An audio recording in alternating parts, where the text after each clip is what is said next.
Good morning, Jun!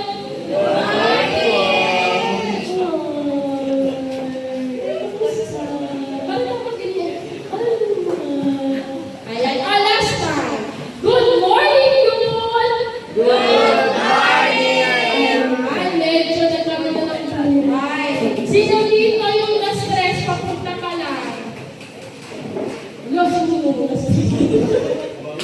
Ayan, sino dito yung natalian lang papunta? Ayan. Okay. Sino dito yung nag-enjoy habang papunta? Sino sila nag-enjoy sila? Wow. O sige, palakpakan natin yung mga sarili natin. Palakpakan natin yung mga sarili mo. Lord, nawa magbigay kayo ng kapulihan sa iyo. Maraming salamat, Panginoon, sa araw na ito, sa pagkakataon, Panginoon, na magkaroon kami ng ganitong fellowship, ng ganitong event, Panginoon. Dalangin po namin na mas lalo pa kami, mas lalo pa pong lumalit ang aming relasyon sa iyo at relasyon namin sa bawat isa. At tunay, Panginoon, ang enjoy po namin ang maghapon. Maraming salamat po sa pangalan ng Jesus. Amen and amen. Kapag pangalan ng sarili natin, at si Lord.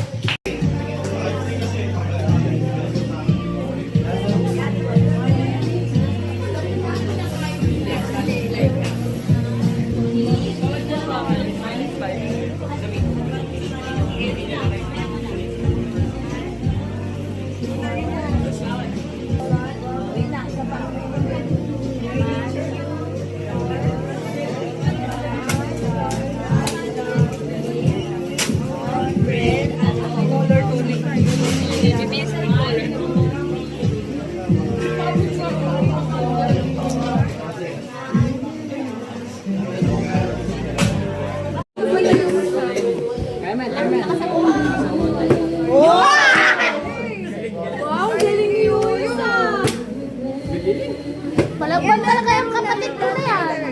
Amon mo yun siya. Tama lang ka. Nakatayo niya kayo. Ay!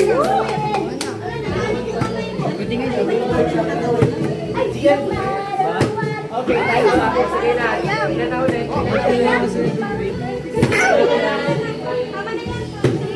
Go, ano?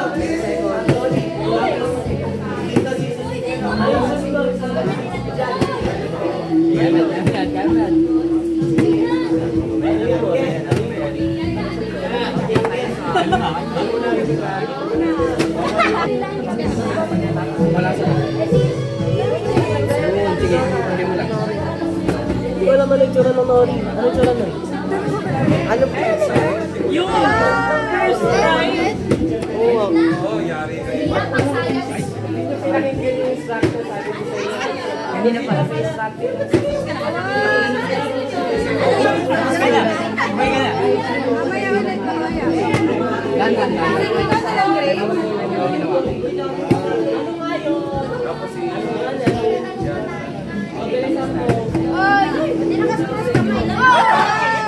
Pinda mo. Medyo tama ka na dyan.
At saka talong. Yes. Okay, next po, ano yung Fish ka, makasabi lang ang fish ka. fish, saka talong. Talong fish.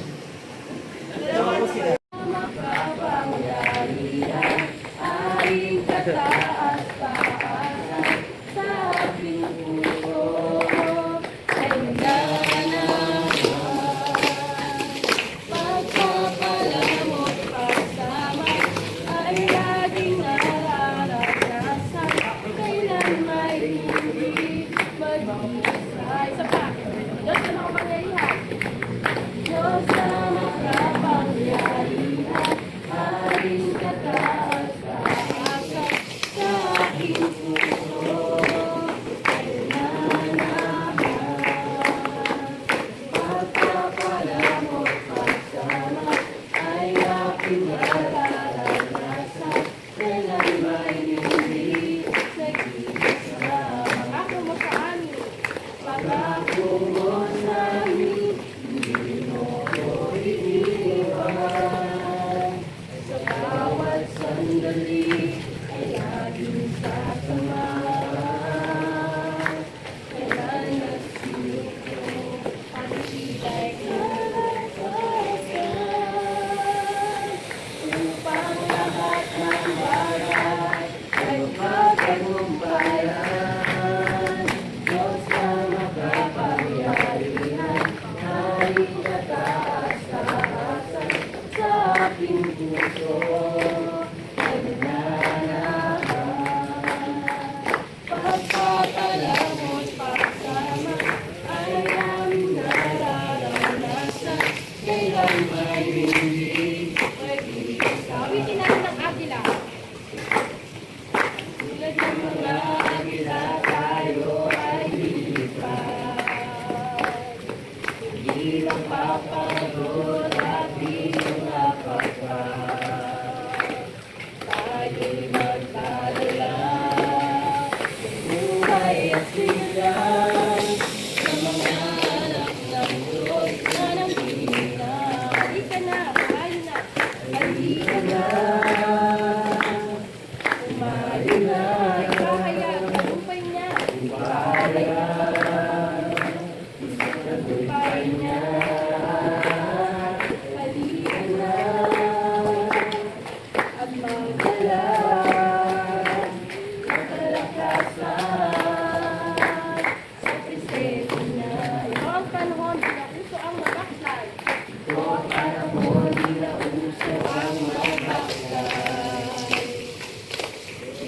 Ito ang panahon ng pagbabalik Diyos sa Kanya.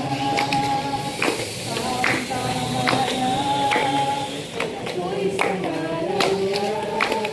Ang babaeng bago ay tutusin niya. Halika na, humayo na. Halika na, humayo na. Ipahayan, tagumpay na. Halika na, at magdala ng kalakasan sa presensya. Yes, so ngayon po, tinatawag ko po si Pastor AJ para sa pangunahan tayo sa isang panalangin. Tayo po ay manalangin sa dakilang Ama ng mga Panginoon sa lahat. Kami po ay puro kapasalamat sa araw na ito na makikita will be a witness sa buhay po Luzon, sa buhay po ni Grace. Thank you so much for all the witnesses na nandito.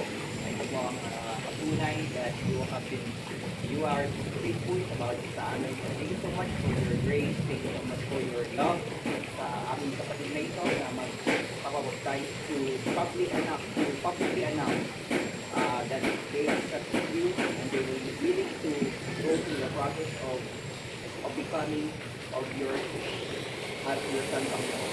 So, maraming salamat Panginoon for this day at continue to anoint Pastor Alonso na Pastor Mar sa kanyang baptize kay Paul and kay Grace in this new beginning of their journey na mas lalong lumalim not just to be a follower but to be a disciple ministry. Thank you and thank you so much for the witnesses na aming kapatiran para makita namin how you are being faithful and mabuti po sa bawat. Salamat is our prayer in Jesus' name. Amen.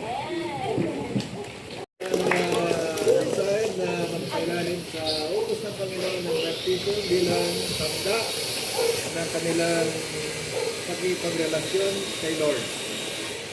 Sa kanilang testimony nating mapapakinggan ay saglit na marinig natin kung paano sila tumanggap kay Lord at paano ang kanilang karanasan bilang mga mananampalataya. Kaya ating pakinggan ang kanilang patutong at kanilang memory verses. Unahin natin si Paul. Ano na pwede? Come on, Paul. Come on, Paul.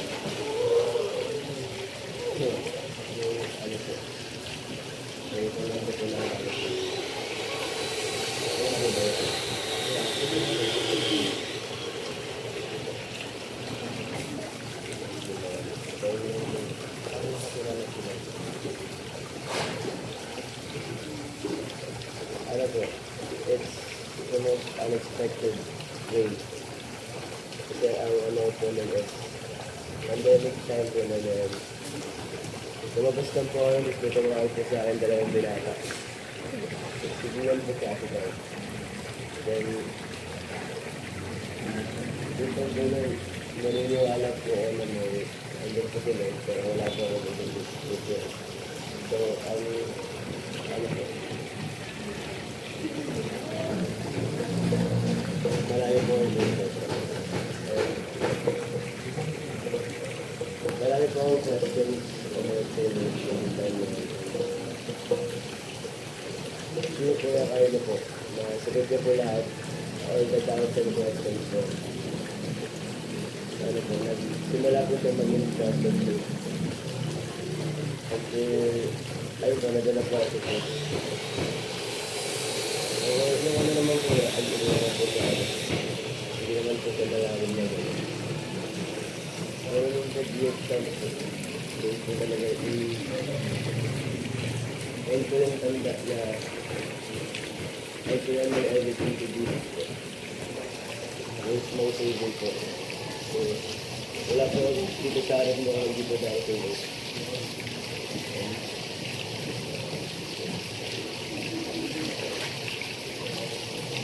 Except mo free time sa all the good and the good po. Hindi pa rin po makakaliwala na namatay po sa sargas dahil po sa mga kasalanan po. Ayun po, kasalanan po ulit. Doon po sa ginawa niyo po.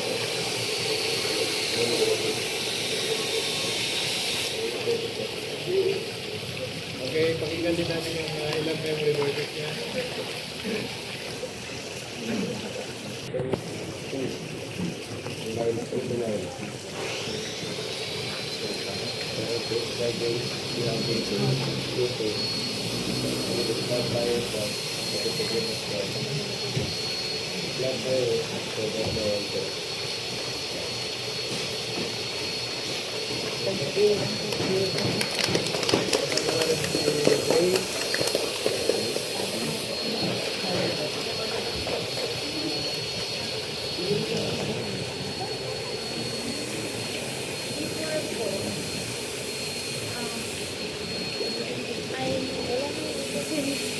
Bata po, I always go to church kasama ni Mama.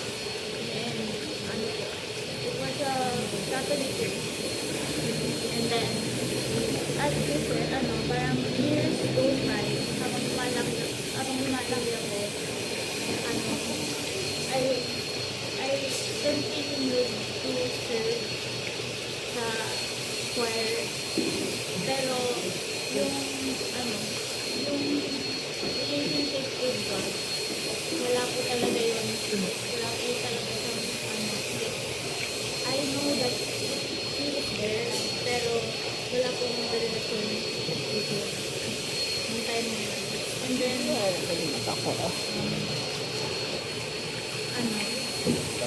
then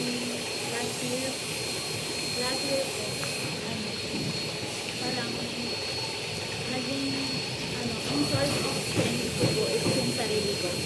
Yung mga tao sa paligid ko. Parang dinibase ko yung strength ko sa kung ano yung capacity ko based sa kung ano yung kaya ko or parang nakadepend lang po ako sa kung anong meron ako. And parang dito, nag-rely lang po ako dun sa kung anong strength meron ako and dun sa mga taong nakapaligid sa akin kung ano yung thoughts nila sa akin. And then,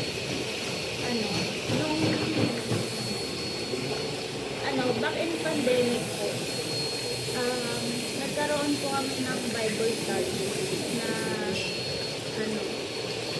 Christian po yung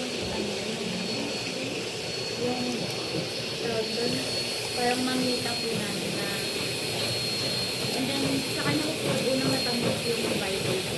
Sa yung birthday ko, binigyan niya po ako ng Bible. And then, yung time po na yun, in-encourage na po kami na mag-devotion and stuff. Tapos, parang yung purpose ko po nun is mag-devotion kasi, parang makagaan sa mga. Pero, parang wala pa rin din yung relationship ko. Tapos, nung ngayon nga po last year, nung time na nag-rely ako masyado sa sarili, nung time na lumapit ako kay Paul and then parang inaya niya po ako na sumama ka sa church. And then yun po yung time na first time ko umattend ng youth church.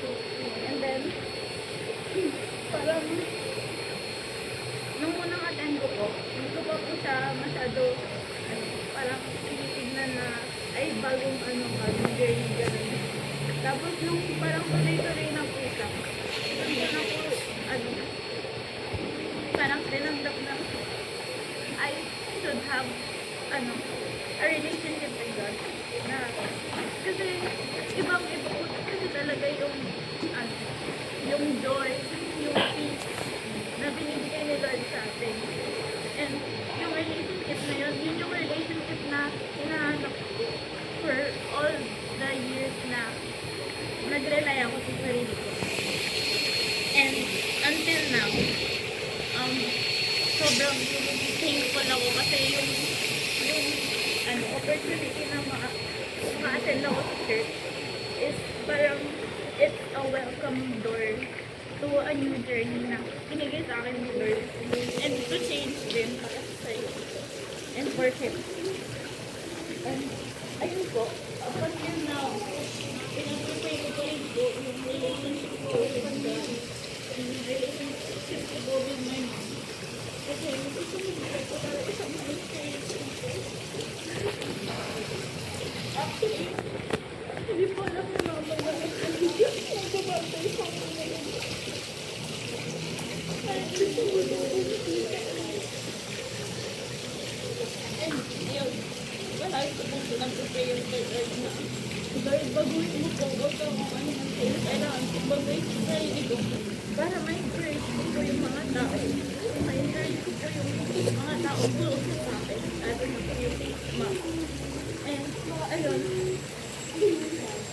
And as this new journey begins, nagpapasalamat po kay Lord kasi binibigyan niya po ako ng opportunity na pag-serve na i-glorify po siya sa every moment. So, yun. Yun yung lang po po.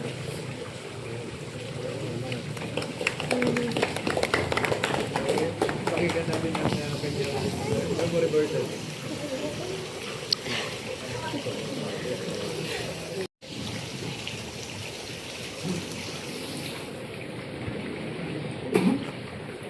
Bilang mga ministro ng Panginoon, all being set Pama, ikaw ay may bilang baptismal, sa ngalan ng Ama, sa ngalan ng Anak, at sa pangalan ng Espiritu Santo. Amen.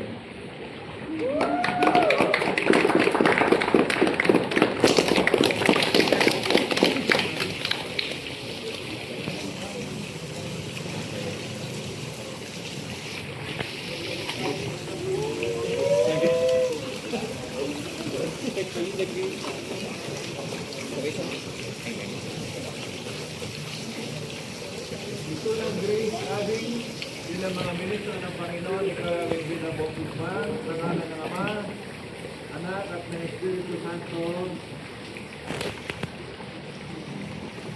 Amen. Manalangin tayo. Dakilang Diyos sa maraming banal na sa langit, muli nagpapasalamat kami at usapang ito, Panginoon. Dalawa po sa iyong tinawag, sa iyong pong anak, sa iyong Panginoon, ay sumunod ng buong buo sa inyo. Kung paano inutos mo na dapat magpabautismo, Lord, magpabautismo po sila sa harapan ng maraming saksi bilang patunay ng kailang buong pusong pagsunod sa inyo. Amin Diyos, nagagalak po kami at patuloy namin dalangin na nawa, ano man ang plano mo sa mga buhay ito'y mangyari, ano man ang lalakaran nila, Panginoon, ang namin kasama ka, at ano man nais mo na maranasan nila, Lord, dalangin po namin na ito po'y maranasan ng buong buo at mga pagkapalang nakalaan para sa kanila ay tunay, Panginoon, na kanila pong matatanggap. Pinagkatiwala po namin sila sa inyo, Diyos, at amin pong dalangin, Panginoon, na sa journey po nila na ito, ikaw po'y kasama nila, patuloy kang may taas at maruwalhati, at nawa gamitin mo nga lang mga buhay, Panginoon, upang marami po katulad nila ang kikilala sa iyo, Panginoon Kristo. Salamat po sa mga sandaling lupuhin ka. Pinagkatiwala namin sila at nawa, O Diyos, ang kalang buhay ay isang maging buhay na patotoo, saan man sila naroroon, ano man ang kalang ginagawa, makita kung paano ka, Panginoon, naghahari isang lahat ng mga buhay. Salamat po sa hapong ito. Purihin ka sa ngalan po Kristo sa mga dalangin. Amen.